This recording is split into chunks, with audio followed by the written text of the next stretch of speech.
Mesdames et messieurs, bonjour ou bonsoir, cela dépend de là où vous êtes. Nous continuons sur le même message en ce qui concerne les témoins. Dans la première vidéo, nous avons parlé du message des témoins. Alléluia. Maintenant, nous voulons parler des caractéristiques d'un témoin. Alléluia. Nous sommes tous appelés à être des témoins. Alléluia. Et le témoin, la première des choses que nous pouvons dire d'un témoin, le premier caractère ou bien la première caractéristique d'un témoin, c'est que le témoin, il est envoyé. Il est mandaté. Acte 1, verset 8, nous avons vu que Jésus-Christ a dit, allez, vous serez mes témoins à Jérusalem, dans la Judée, en Samarie, jusqu'aux extrémités de la terre. Alléluia. Et on a vu dans le livre des Actes 26, vous pouvez lire, Acte 26 à partir du verset 16, Alléluia, que Paul a été témoin, il était aussi envoyé par Dieu à aller parler de lui jusqu'aux extrémités de la terre. Chers frères et sœurs, quand on est témoin de quelque chose, Alléluia, et les apôtres étaient témoins de la résurrection. La résurrection de Jésus, ils ont vu. Jésus a mangé avec eux. Jésus, après sa résurrection, ils étaient avec Jésus. Ils ont été des témoins oculaires. Mais nous, en recevant aussi ce témoignage, comme Paul a dit dans le livre de 1 Corinthiens 15, il est écrit, il a vu. Donc nous aussi, par les écrits que nous avons, alléluia, nous croyons, nous recevons ce témoignage. Par la parole de Dieu qui est écrite, alléluia, qui parle de cela, nous recevons aussi ce témoignage. Donc, chers frères et sœurs, ne, ne vous arrêtez pas pour dire, voilà, bon, Dieu m'a pas envoyé aller témoigner jusqu'aux extrémités de la terre. C'est faux. Tout enfant de Dieu qui a reçu ce témoignage de Jésus-Christ par sa parole est appelé, est mandaté, est missionné, alléluia, pour aller annoncer l'évangile jusqu'aux extrémités de la terre. Pas forcément, quand on parle extrémités de la terre, même ton voisin, alléluia, ton voisin partout, tu dois annoncer l'évangile, frère. Nous sommes des témoins, nous devons annoncer cet évangile. Nous sommes mandatés, envoyés pour cela. C'est une mission. Alléluia, chers frères et sœurs. Donc, c'est la première des choses que je peux dire en ce qui concerne le caractère, le premier caractère ou bien la première caractéristique d'un témoin. C'est que le témoin est appelé à annoncer l'évangile dans le monde entier. Alléluia. Voilà. Donc, quand vous voyez déjà le premier mot témoin dans le livre, dans le Nouveau Testament, alléluia, avec les apôtres, pas dans le Nouveau Testament, dans le livre des actes des apôtres, alléluia, c'était pour aller annoncer, lorsqu'il parle des témoins, il ne dit pas seulement à Jérusalem, mais il dit en Judée, en Samarie, jusqu'aux extrémités de la terre. Chers frères et sœurs, voilà. Donc, on doit témoigner de ce qu'on a vu, on doit témoigner de ce qu'on a touché, et qu'est-ce que nous avons vu? La parole de Dieu nous dit clairement que Jésus-Christ est ressuscité, et que le pardon s'obtient seulement que par Jésus-Christ de Nazareth, et aussi la vie éternelle s'obtient seulement que par Jésus-Christ de Nazareth. Donc, mesdames et messieurs, nous sommes appelés à témoigner Christ. Alléluia. C'est la mission de tout chrétien. Nous sommes tous des témoins. Chers frères et sœurs, nous sommes environnés d'une grande nuée de témoins. Cette grande nuée de témoins, c'est tous ceux qui croient en la foi, qui ont reçu le témoignage que Jésus-Christ est mort ressuscité. Alléluia, chers frères et sœurs. Voilà. Donc, première des choses, nous sommes tous appelés. Voilà, il faut être mandaté. Il faut être envoyé, chers frères et sœurs. Ce n'est pas seulement les apôtres qui ont témoigné Christ. On a vu que même les simples disciples, alléluia, ont témoigné Christ, chers frères et sœurs. Voilà. Et nous allons voir que vous pouvez voir dans le livre vous pouvez voir dans l'église primitive, ils avaient contact directement, les premiers apôtres avaient directement contact avec Dieu. Alléluia, chers frères et sœurs. Mais quand on les appelait des disciples, Jésus nous dit d'aller faire des disciples. Alléluia. Mais quand tu dis que tu es chrétien, alléluia, chers frères et sœurs, le mot chrétien vient à partir d'Antioche. Et Antioche était une église, alléluia, missionnaire, comme je ne cesse de le dire. Donc si tu dis que tu es chrétien, tu dois annoncer l'évangile autour de toi. Tu dois annoncer l'évangile jusqu'aux extrémités de la terre. Voilà, c'est notre mission, chers frères et sœurs. Et dans la première prédication, je vous ai donné le message à prêcher. Alléluia. Donc, ça, c'est la première des choses que nous pouvons dire, alléluia, en ce qui concerne comme on appelle les témoins. Alléluia. Ils sont envoyés par Dieu, alléluia, pour annoncer la bonne nouvelle. Nous sommes tous envoyés de Dieu. Alléluia. Deuxième des choses que je peux dire, les témoins doivent être un homme fidèle ou une femme fidèle. On doit être fidèle dans les témoignages que nous annonçons. chers frères et sœurs. Alléluia. Et lorsqu'on parle de fidèles, on fait aussi allusion, on parle des dignes de foi. Alléluia. Donc, c'est une qualification, alléluia, de Jésus-Christ de Nazareth. Donc, il est alléluia. Si vous voyez, on va prendre le livre de Apocalypse, alléluia. On peut parler aussi des dignes de foi lorsqu'on parle de fidélité, alléluia. Dans le livre de Jean 1 à partir du verset 4. Jean aux églises qui sont en Asie, que la grâce et la paix vous soient données de la part de celui qui est, qui était et qui vient, et de la part des 7 esprits qui sont devant son trône, et de la part de Jésus-Christ, le témoin fidèle, le premier-né des morts, et le prince des rois de la terre. Donc, Jésus a été fidèle jusqu'à la mort. Alléluia. On parle aussi, vous pouvez faire aussi allusion à la persévérance. Nous allons parler de ça tout à l'heure, juste après. Donc, on parle des dignes de foi. Persévérer, être fidèle, Seigneur, dans ce message, sans regarder à gauche ni à droite. Être constant, fidèle dans la prédication. Alléluia. Et comme Paul le dit, beaucoup ont abandonné la sainte doctrine. Alléluia. Se sont donnés à des esprits séducteurs. Alléluia. Voilà. Beaucoup ne sont plus fidèles. Le témoin doit être fidèle, chers frères et sœurs. Il doit être fidèle. Il doit être digne de foi, chers frères et sœurs. Aujourd'hui, on parle de Jésus-Christ comme étant le témoin, alléluia, le témoin fidèle. Alléluia. Jésus-Christ est le témoin fidèle. On le voit déjà, le témoin premier, si vous voulez. On voit ça dans le livre d'Ésaïe 55 à partir du verset 4. Alléluia. Donc, on fait allusion à Jésus, mais on parle aussi du chrétien. Le chrétien doit être quelqu'un qui est fidèle sur toute la ligne. Alléluia. Dans son témoignage. Alléluia. Et quel est ce témoignage? La résurrection de Christ, la vie éternelle, et qu'on appelle, on a vu ça tout à l'heure, dans la première prédication, la divinité de Jésus. On ne doit pas diluer ce message. On ne doit pas, quelle que soit l'adversité, quelle que soit la mort qui va venir, chers frères et sœurs, on doit rester fidèle dans le message. Donc, vous pouvez voir aussi ce même passage dans le livre de l'Apocalypse 3 à partir du verset 14.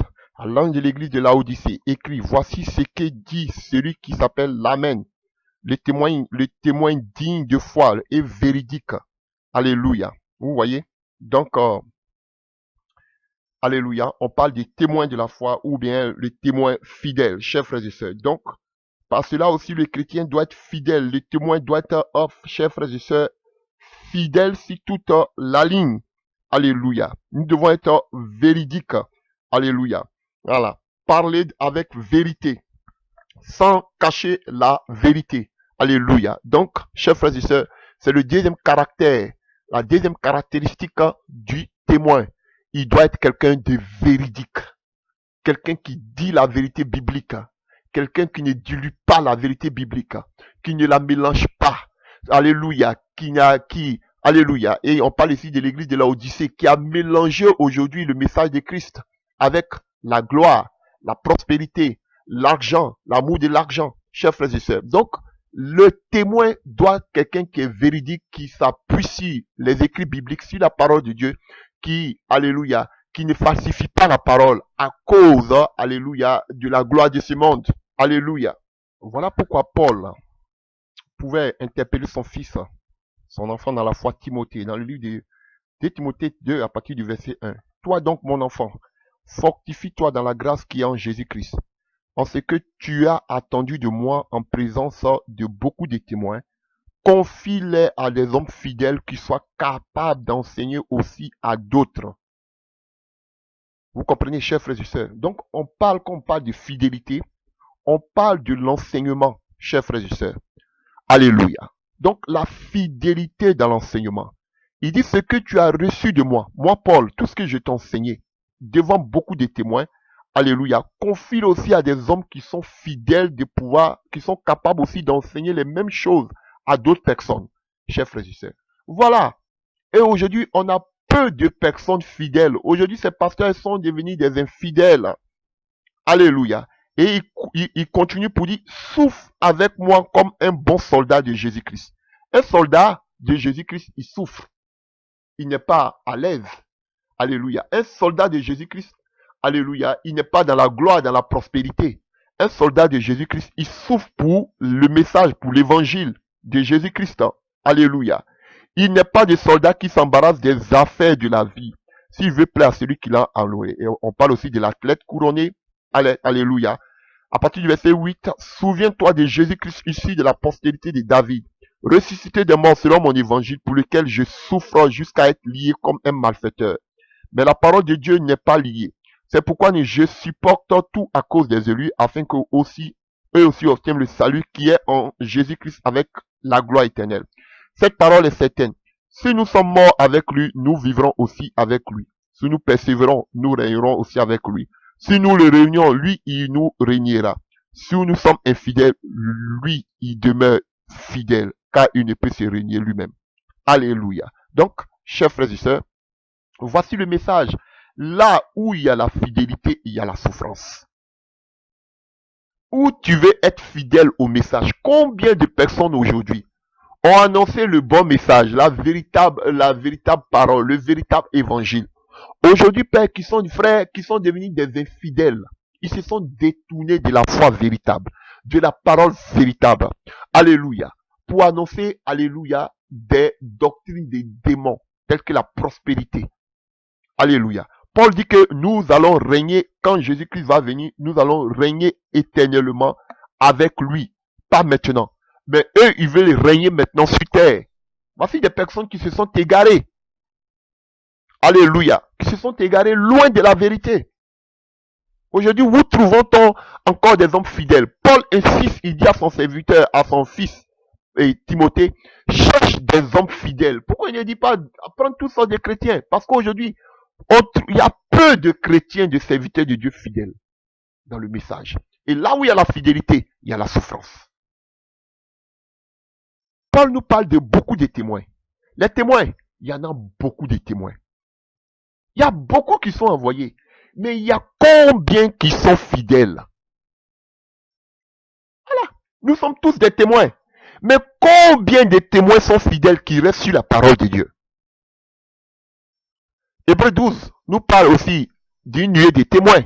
Ici, il nous dit que tu as attendu de moi en présence de beaucoup de témoins. Il y a beaucoup de témoins.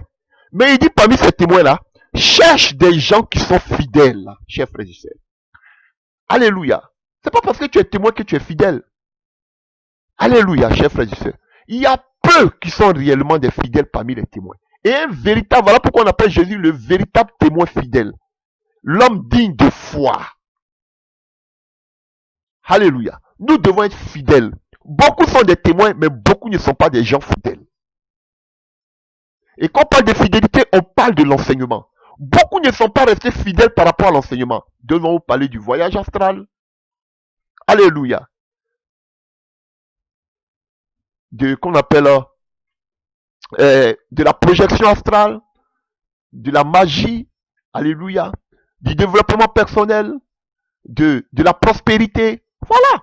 Aujourd'hui, c'est le mariage. Voici le sujet. Ils ont détourné l'enseignement. Alléluia. Combien d'enseignements Paul a fait sur le mariage? Regardez dans tout le Nouveau Testament. Mais eux, ils disent des choses que les gens veulent écouter, sans toutefois changer de vie. Peu de personnes sont des hommes fidèles. Et Paul insiste devant Timothée pour dire, cherche-moi des gens qui sont fidèles dans l'enseignement, ce que tu as reçu de moi. Ce dépôt que j'ai mis en toi, cherche des gens fidèles qui pourront l'enseigner aussi à d'autres personnes. Mais où sont ces gens fidèles aujourd'hui? Je vais lire un passage, pardonnez. Dans le livre de 1 Timothée 6, à partir du verset 6. C'est en effet une grande source de gain que la piété avec le contentement, car nous n'avons rien apporté dans le monde, et il est évident que nous n'en pouvons rien rapporter. Si donc nous avons la nourriture et le vêtement, cela nous suffira. Mais ceux qui veulent s'enrichir tombent dans la tentation, dans le piège et dans beaucoup de désirs insensés et pernicieux, qui plongent les hommes dans la ruine et la perdition, car l'amour de l'argent est une racine de tous les maux. Et quelques-uns, en étant possédés, se sont égarés loin de la foi. Ceux qui veulent parce que quand tu vas avoir beaucoup d'argent, tu deviens possédé par l'argent. Et Paul n'a pas dit que l'amour de l'argent va avec la foi. Il dit qu'ils se sont égarés loin de la foi. Donc ceux qui prêchent la prospérité là, ils s'éloignent de la foi. C'est pas moi j'ai dit. Alléluia.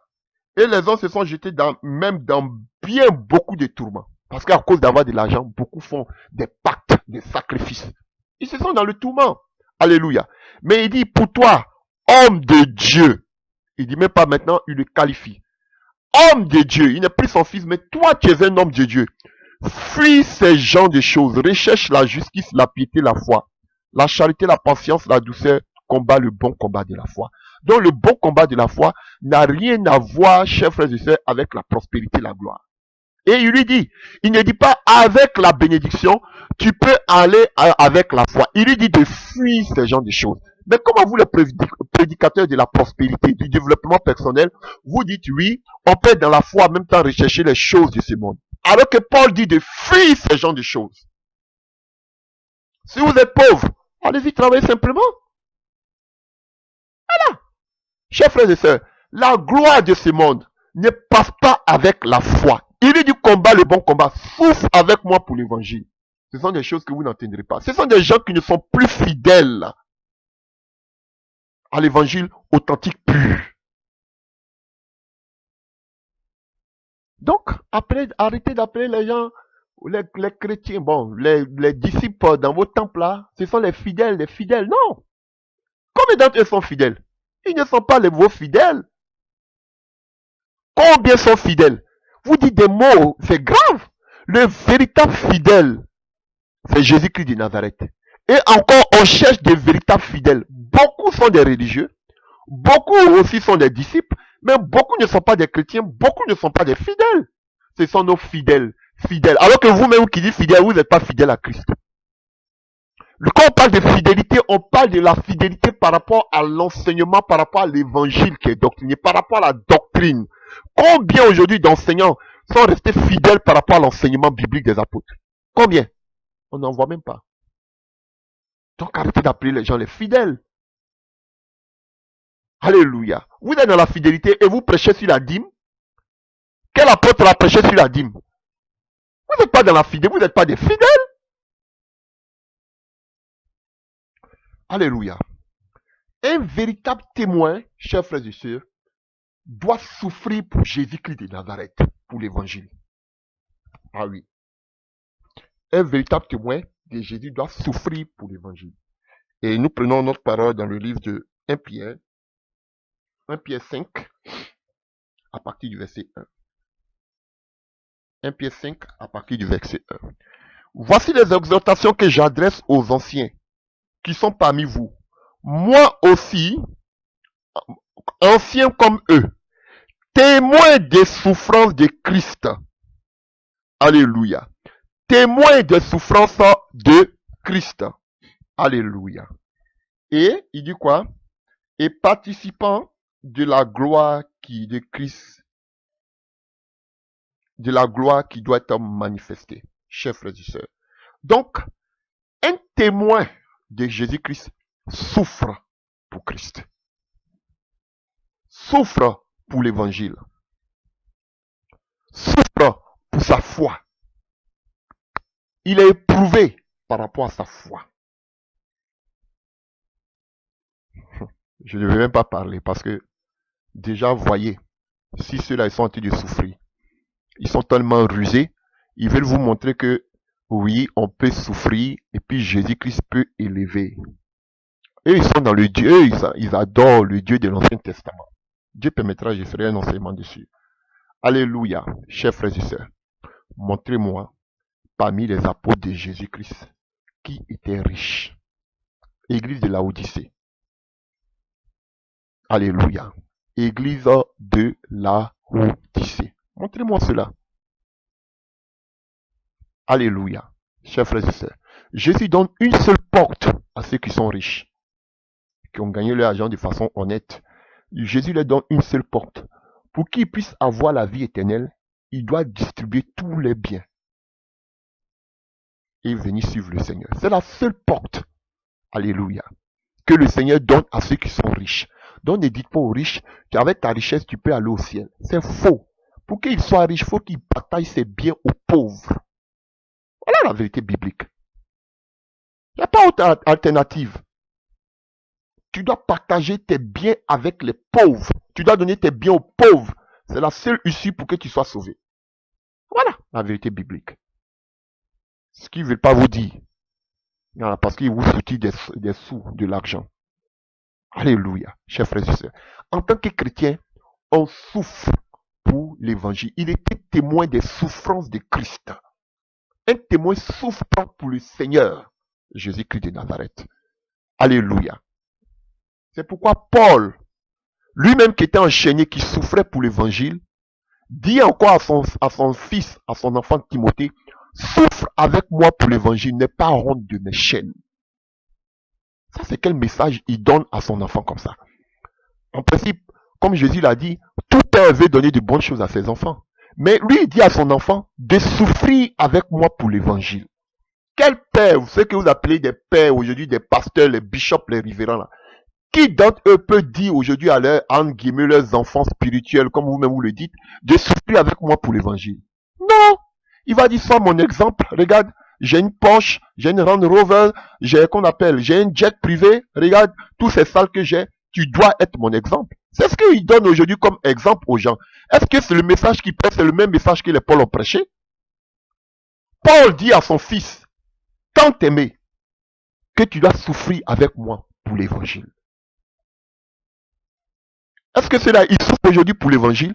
Tous les apôtres ont souffert pour l'évangile. Et Pierre nous dit ici que, alléluia, en tant que témoin de Christ, il a souffert avec Christ. Donc, on souffre pour l'évangile que nous prêchons. C'est ça, je vous dis toujours, la marque d'un véritable serviteur de Dieu, ce n'est pas de prêcher, ce n'est pas de avoir de grandes salles, de voyager, d'être vu partout sur les médias. Ce n'est pas ça un grand homme de Dieu. Un grand homme de Dieu, sa marque, alléluia, il souffre pour l'évangile qu'il dit prêcher. Ah, c'est la vérité biblique. Voilà, il souffre pour l'évangile, pas pour autre chose. On ne souffre pas parce que, alléluia, pas pour autre chose, seulement que pour l'évangile. On ne peut pas d'autre souffrance. On parle, tu souffres pour l'évangile, tu as accepté le Seigneur Jésus-Christ, tu es persécuté parce que tu as accepté l'évangile. Tu parles de Jésus-Christ, on te persécute à cause, on te lapide, on peut même t'emprisonner. Alléluia, à cause de la vérité biblique. La vérité qui sort de ta bouche, tu peux être, alléluia, tu peux être même empoisonné, tué, poignardé à cause de cette vérité. Voici la souffrance. Non, on ne dit pas, je souffre parce que ma femme m'a abandonné, je souffre parce que mon homme m'a abandonné, je souffre parce que j'ai pas de travail, je souffre à cause de ceci. Non, à cause de la discrimination, je souffre à cause du racisme. C'est pas de ce qu'on parle.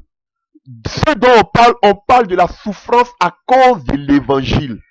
Tu es d'une famille animiste ou bien d'une autre religion, tu as accepté l'évangile du Seigneur Jésus, tu es persécuté.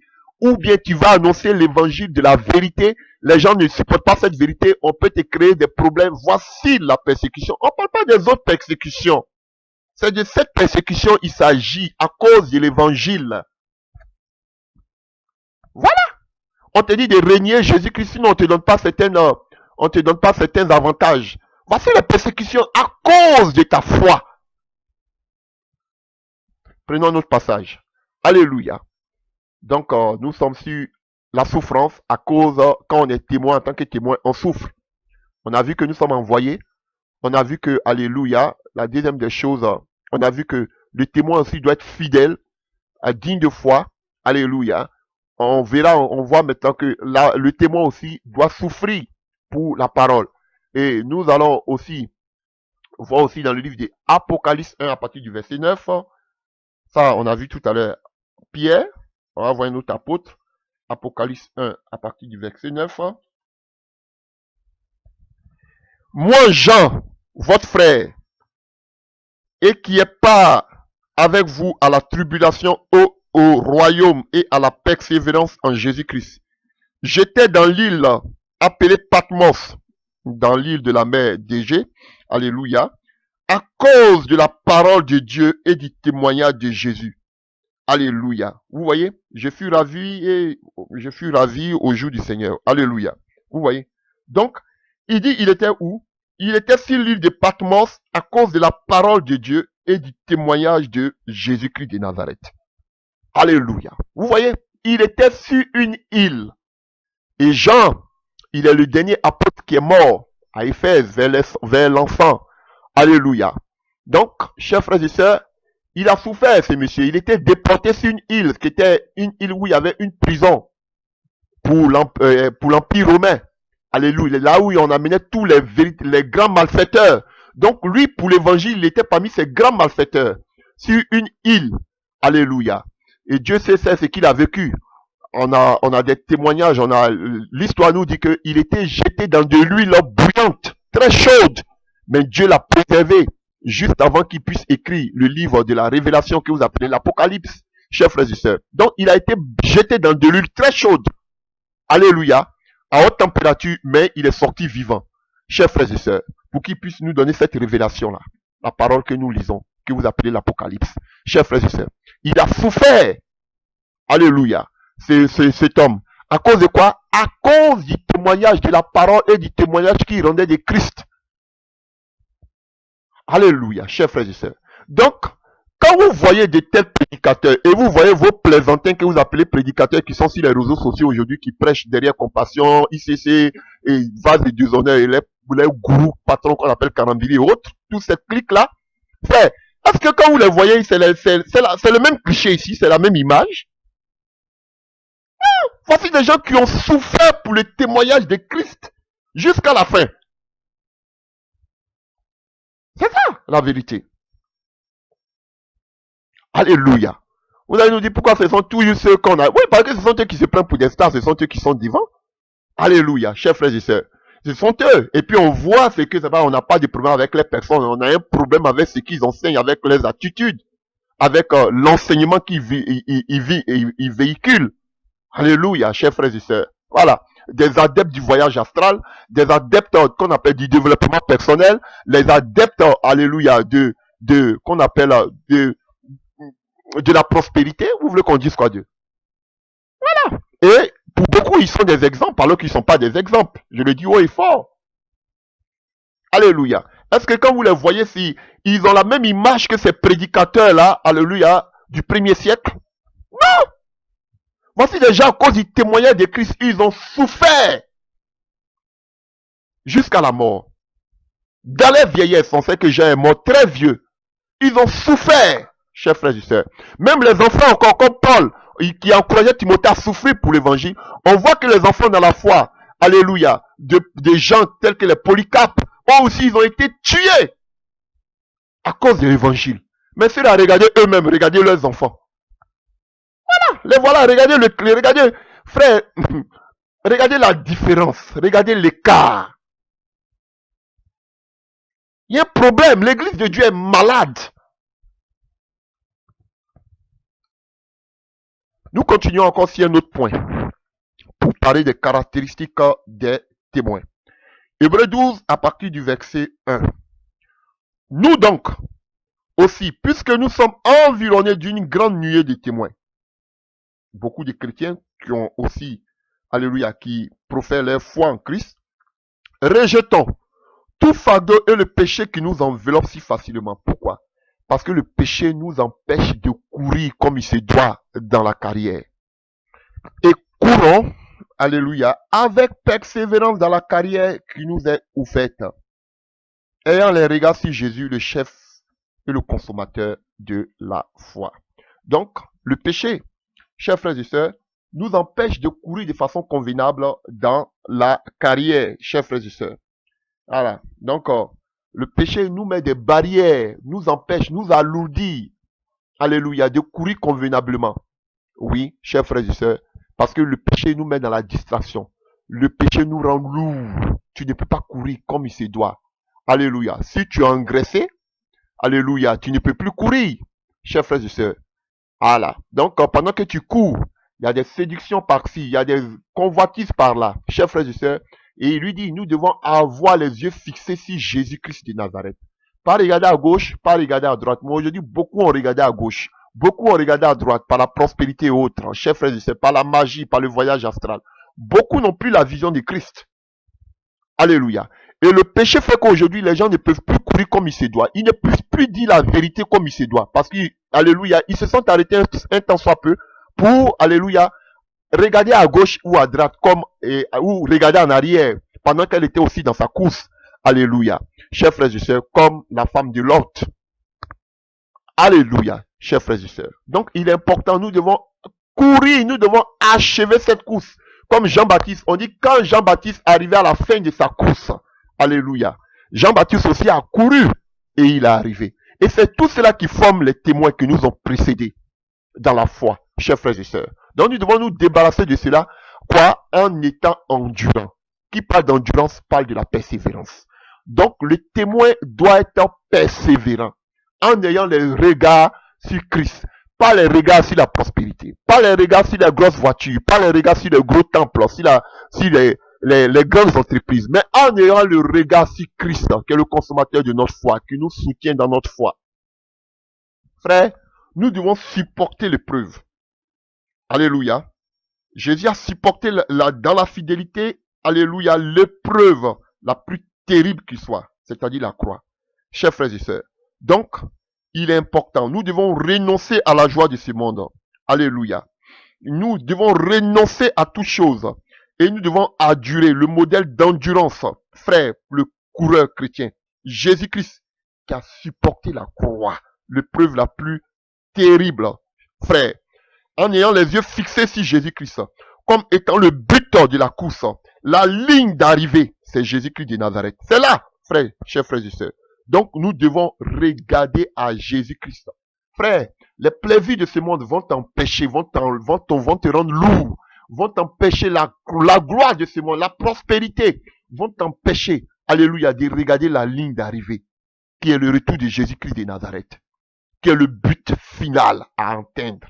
Alléluia, chers frères et sœurs. Voilà, chers frères et sœurs. Et tous ceux qui vont parler de ces genres de choses, de la prospérité, du développement personnel, ce sont des gens qui ne prêchent pas sur le retour de Jésus. Ils sont beaucoup, ils sont nombreux, qui ne parlent même pas du retour de Jésus. Parce que eux, c'est la prospérité telle que les Sanogo, les monnaies et autres là. Ils sont nombreux. Alors, alléluia. Parce qu'ils veulent avoir la gloire ici-bas. Chers frères et sœurs, nous devons être persévérants, endurer, alléluia, les épreuves. L'endurance, frère. Et les gens, dans la marche, pour ne pas être éprouvés, ils préfèrent faire des demi-tours. Voilà, ils préfèrent se mettre dans la joie. Parce que le contraire de l'épreuve, c'est la joie. Et aujourd'hui, vous les regardez dans les temples, ils sont dans la joie. C'est la prospérité, c'est le succès et autres. Parce qu'ils ne veulent pas être éprouvés. Frère, il nous faut de l'endurance, de la persévérance. Ça, c'est un caractère ou bien une caractéristique du témoin. Persévérer jusqu'à la ligne d'arrivée. Et la ligne d'arrivée, c'est le retour du Seigneur. Ah oui, chers frères et sœurs. Donc si tu es pauvre, va chercher un petit boulot, travaille et contente-toi de ce que tu as. Voilà, c'est tout. Au lieu qu'on te vende des illusions. C'est diabolique. Donc, ça c'est le quatrième aspect qu'on peut dire de ce que des caractéristiques ou bien du caractère du témoin. Alléluia. Alléluia. Les témoins doivent savoir qu'il peut être mis à mort. Alléluia. Le témoin peut endurer la mort. Il n'y a même pas dit qu'il doit endurer la mort. Alléluia. Ça, c'est le cinquième aspect que nous voyons. Il y en a 7. Alléluia. Et nous le voyons dans le livre de l'Apocalypse 12 à partir du verset 11. Apocalypse 12 à partir du verset 11. Alléluia. Ils l'ont vaincu à cause du sang de l'agneau et à cause de la parole de quoi? De leur témoignage. Alléluia. On parle des chrétiens ici. Alléluia. Et ils n'ont pas aimé leur vie jusqu'à craindre la mort. Vous comprenez? Donc ces chrétiens-là, comme Hébreux 11 nous le dit, chers frères et sœurs, on a vaincu, c'est vrai, les ténèbres, Satan, à cause du sang de Jésus, frère, mais aussi à cause, alléluia, de la parole du témoignage, chers frères et sœurs. Donc frère, à cause du témoignage, nous serons mis à mort. Oui, tu vas aller dire aux gens que Jésus-Christ est Dieu. Tu vas aller leur dire que Jésus-Christ est ressuscité d'entre les morts. Tu vas leur dire, alléluia, que le seul chemin par lequel on peut avoir la vie éternelle pour aller au paradis, c'est seulement que par Jésus-Christ. Tu verras si on ne va pas chercher à couper ta tête.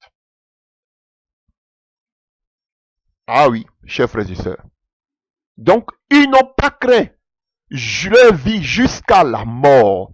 Voici des véritables témoins. Et l'exemple palpable, vous pouvez lire Hébreux 11. Ce que, comme je le dis, aucun pasteur, aucun prophète, aucun révérend ne prêche là-dessus. Vous demandez pourquoi ils ne prêchent pas sur Hébreux 11. Non, il ne faut pas faire peur aux chrétiens. Parlez-leur des bontés de Jésus. Dites-leur qu'ils ont la lumière et que la lumière chasse les ténèbres. Alléluia. Ah, donc il y a la lumière chasse les ténèbres, mais ça n'a pas empêché à Jésus de chasser les démons. Ça n'a pas empêché aux apôtres de chasser les démons. Dites que l'Esprit de Dieu n'est pas avec vous. Arrêtez de nous emmerder. Voilà. Toujours chercher des thèmes pour contrecarrer les prédications. Alléluia. La lumière chasse les ténèbres. Vous êtes de la lumière, vous êtes des ténébreux. Alléluia. Marc 8, verset 35. Alléluia. Car celui qui voudra sauver sa vie la perdra. Mais celui qui perdra sa vie à cause de moi et de la bonne nouvelle la sauvera. Voici ce que le Seigneur dit. Alléluia. Donc ça veut dire que à cause de l'évangile, les gens vont dire mais ces prédicateurs, ils nous amènent à être des kamikazes. Non mais frère, c'est la vérité biblique et tous sont morts à cause de la vérité. Alléluia. Chers frères et sœurs, moi-même je prêche, mais si c'est mon chemin par lequel je dois passer, j'y passerai. Alléluia, chers frères et sœurs. Donc, c'est ça notre appel. Et il nous dit en Jean 12, verset 25, celui qui aime sa vie la perdra. Et celui qui hait sa vie dans ce monde la conservera pour la vie éternelle. Si quelqu'un m'essaie qu'il me suive de là où je suis, là aussi sera mon serviteur. Alléluia. Si quelqu'un m'essaie, le Père l'honorera. L'honorera. Alléluia. Et il dit, maintenant mon âme est troublée. Et que dirais-je? Père, délivre-moi de cette heure. Vous voyez, Jésus, il allait passer par la croix. Et il a été de faire cette prière. Donc, chers frères, il montre l'exemple aux disciples. Que, alléluia, vous voyez, je m'avais mouru au poteau de la croix. Donc, sachez aussi que c'est la même manière aussi que vous allez souffrir. Alléluia. Si vous savez ces genres de choses, frère, si beaucoup savaient ces genres de choses, quand on leur dit que viens servir Dieu, eux-mêmes, si on leur disait viens servir Dieu, on dit non, moi je ne sais pas Dieu. Parce qu'on vous a montré notre image du service de Dieu. Servir Dieu.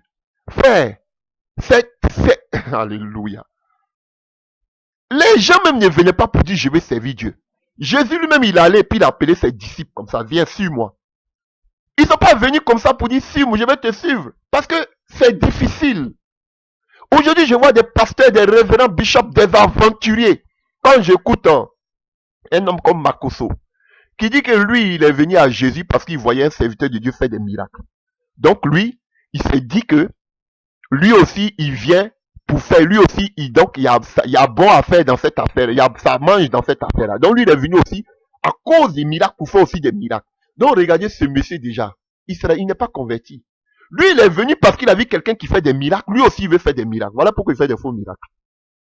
Et lui-même, il le dit, alléluia, il vend de l'huile aux gens pour que lorsque vous avez peut-être un entretien de travail, vous mettez cette huile-là sur votre langue pour pouvoir convaincre votre auditeur, pour qu'on puisse vous accepter au poste auquel vous aspirez. Vous voyez, les œuvres occultes. Lui-même, il ne cache pas pour lui. C'est un faux. Donc, lui, il est venu pour faire miracle. Lui, ce qu'il envoie à Christ, c'est miracle. Il voyait quelqu'un faire les miracles. Donc, lui aussi, il voulait faire les mêmes miracles. Vous voyez, comme on appelle Simon le magicien. Voilà pourquoi, comme il est venu pour miracle, il allait toucher aux œuvres occultes pour pouvoir faire aussi de faux miracles.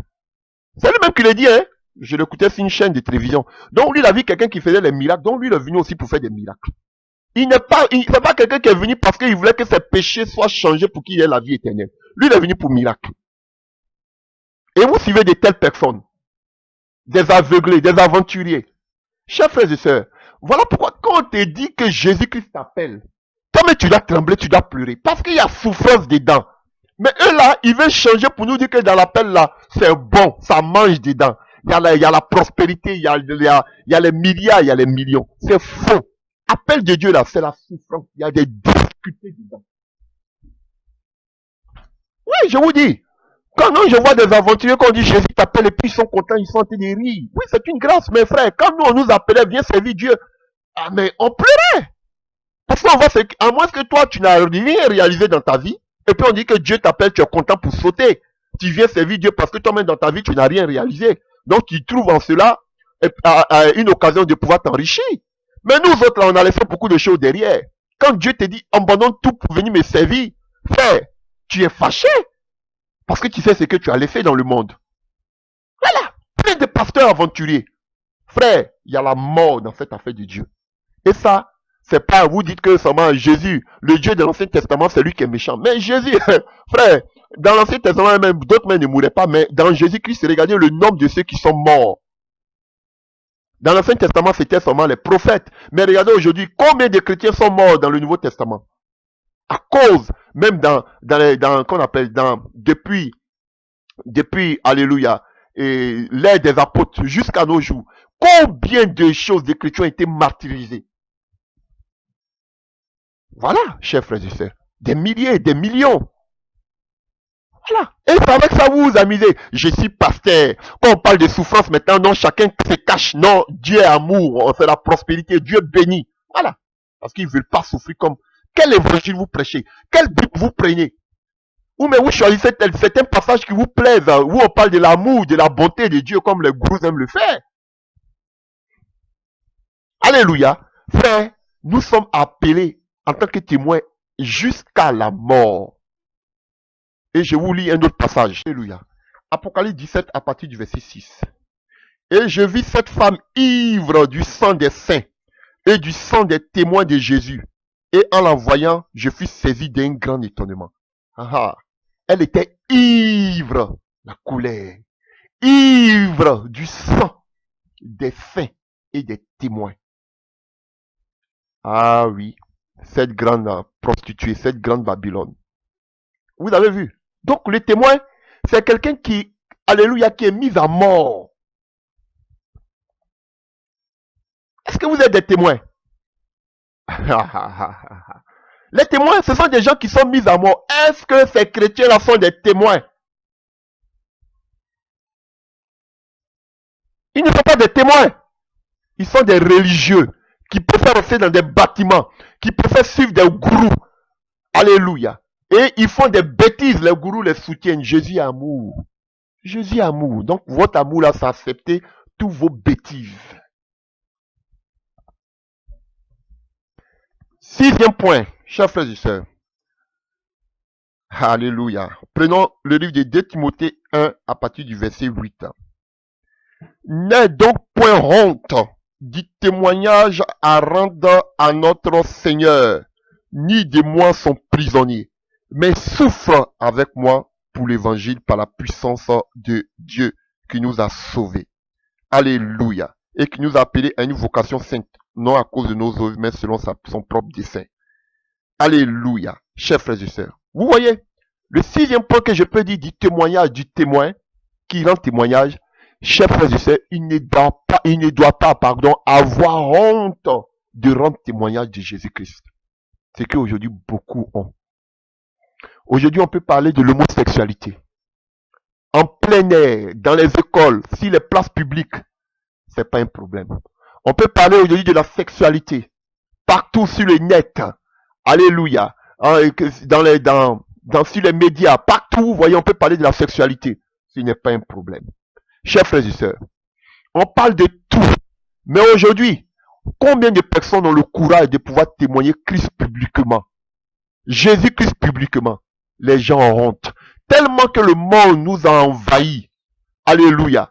On a honte de pouvoir témoigner Jésus-Christ de Nazareth. Parler de Jésus, témoigner Jésus-Christ de Nazareth, on te voit comme un homme de la préhistoire. Alléluia. Beaucoup sont complexés par cela.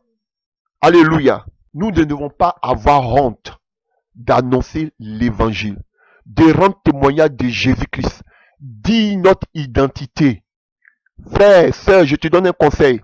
Partout que tu arrives, identifie-toi en même temps comme étant un chrétien, une chrétienne. En t'identifiant comme un chrétien, alléluia, les païens le savent. Ils savent qui est chrétien, qui n'est pas chrétien. Ça va t'aider dans ta foi. Pourquoi? Parce qu'ils seront toujours prêts à te juger lorsque tu vas faire une erreur.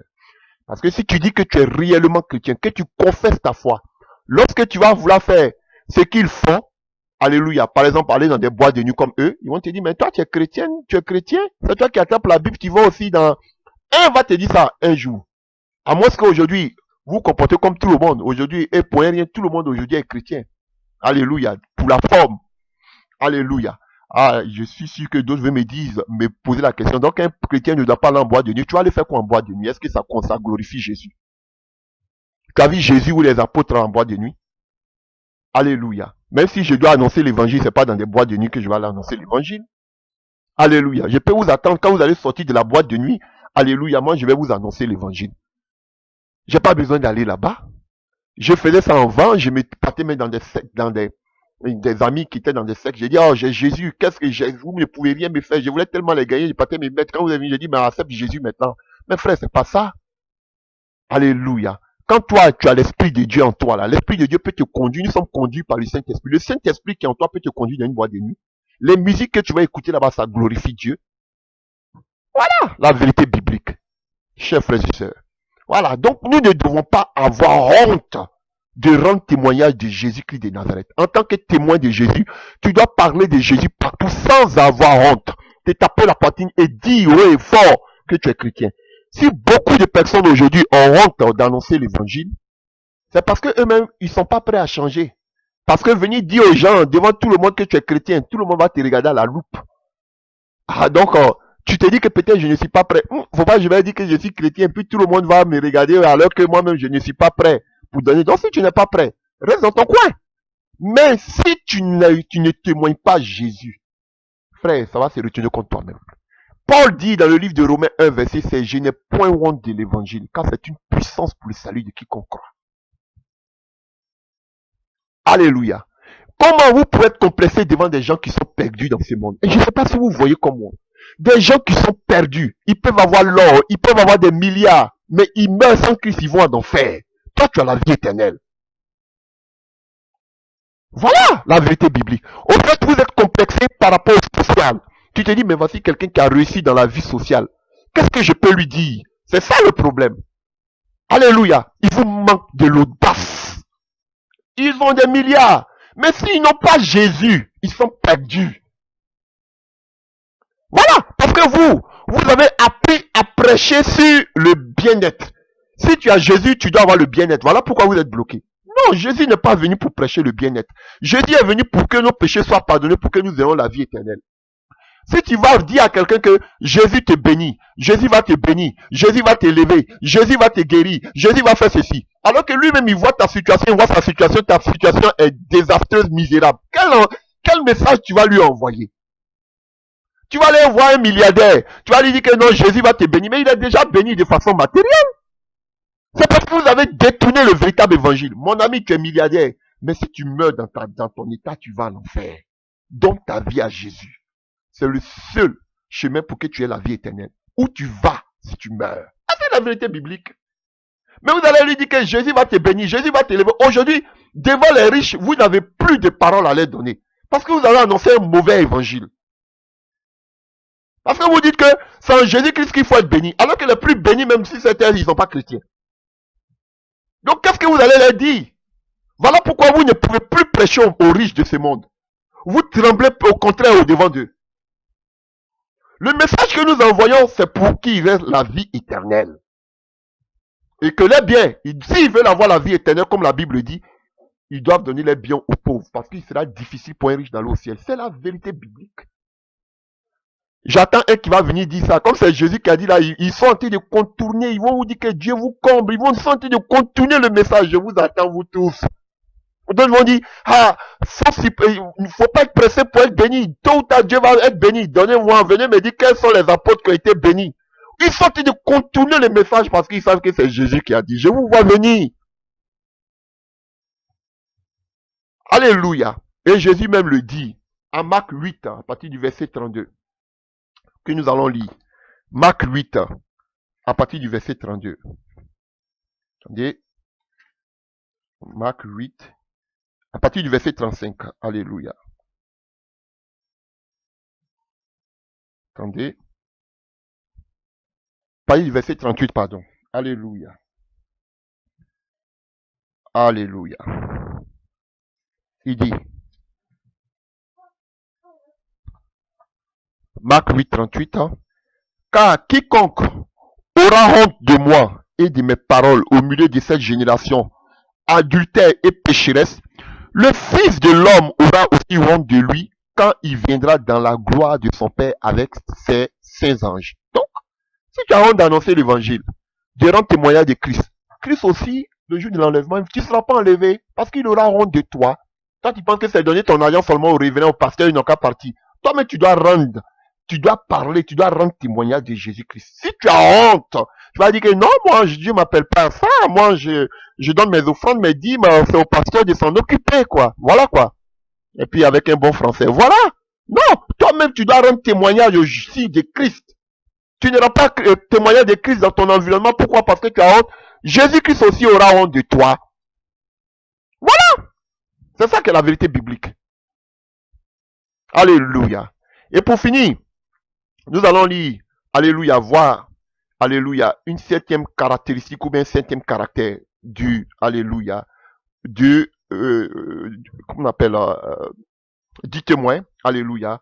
Nous le voyons dans le livre de Hébreux 2 à partir du verset 4. Et nous allons finir par là. Hébreux 2 à partir du verset 4. Que je prends rapidement. Hébreux 2 à partir du verset 4. Que dit Hébreux 2 à partir du verset 4? Alléluia. Le Seigneur nous a été confirmé par ceux qui l'ont entendu. Dieu appuyant les témoignages par des signes, des prodiges et divers miracles et par les dons de l'Esprit distribués selon sa volonté. Donc, chers frères et sœurs, les témoignages des apôtres étaient ceux-ci. Ils ont témoigné Christ. Et qu'est-ce que Christ a fait? Alléluia. Christ a confirmé tous leurs témoignages par des signes, des prodiges, des divers miracles. Chers frères et sœurs, et par des dons du Saint-Esprit distribués selon sa volonté. Tu auras annoncé que Jésus-Christ est Dieu. Jésus-Christ est ressuscité d'entre les morts, il est ressuscité. Et que Jésus-Christ donne la vie éternelle, que pour aller au paradis, il est le seul chemin par qui nous devons passer pour accéder au paradis. Chers frères et sœurs, on te dit, mais quoi? C'est que c'est vrai. Tu dis oui, et puis seulement le royaume des cieux ne consiste pas en paroles. Je te parle de la vie éternelle, mais c'est Jésus aussi, il est puissant. Alléluia. Tu es paralytique, lève-toi et marche. Tu es malade, sois guéri. Tu es paralytique, tu es lépreux, sois purifié de tes péchés. Au nom de Jésus-Christ de Nazareth. Frère, les signes accompagnent pour confirmer le témoignage. Voilà, chers frères et sœurs, les témoins. Donc, le témoin aussi doit avoir la puissance du Saint-Esprit. Le témoin aussi doit être, voilà pourquoi Jésus, avant d'envoyer ses témoins, il disait, attendez d'être revêtu de la puissance du Saint-Esprit. Alléluia. Le témoin aussi doit être revêtu de la puissance de Jésus-Christ, d'en haut, mais du Saint-Esprit. Alléluia. Les signes doivent t'accompagner, les miracles doivent t'accompagner, les délivrances doivent t'accompagner, les guérisons doivent t'accompagner en tant que témoin. Voici aussi un des caractères du témoin de Jésus-Christ de Nazareth. Et les apôtres ont témoigné tout ce que nous avons dit. Et Jésus aussi confirmait tout ce que, alléluia, il disait par des signes, par des miracles, par des délivrances, par des prodiges, par des guérisons. Et Dieu donne des dons selon que lui-même il veut. Alléluia. Alléluia. Chers frères et sœurs. Donc, voici en grosso modo, alléluia, les caractéristiques d'un témoin. Et nous sommes tous des témoins. Est-ce que nous sommes fidèles? C'est Dieu seul qui le sait. Est-ce que nous sommes envoyés? Est-ce que nous persévérons? Est-ce que, chers frères et sœurs, nous souffrons pour l'évangile? Est-ce que nous sommes prêts à mourir pour cet évangile? Chers frères et sœurs, est-ce que nous n'avons pas honte de l'évangile de Christ? Est-ce que le don et la puissance de Dieu nous accompagnent? Chers frères et sœurs, tu vas être un témoin. Tu vas annoncer l'évangile autour de toi. Tu vas aller jusqu'aux extrémités de la terre, annoncer l'évangile. Voici ce qu'il te faut. Voici ce qui avait caractérisé les apôtres de Jésus-Christ. Alléluia. Sous ce, que Dieu vous bénisse. J'espère que ce message vous fera du bien. Dans le nom puissant de Jésus-Christ de Nazareth. Amen.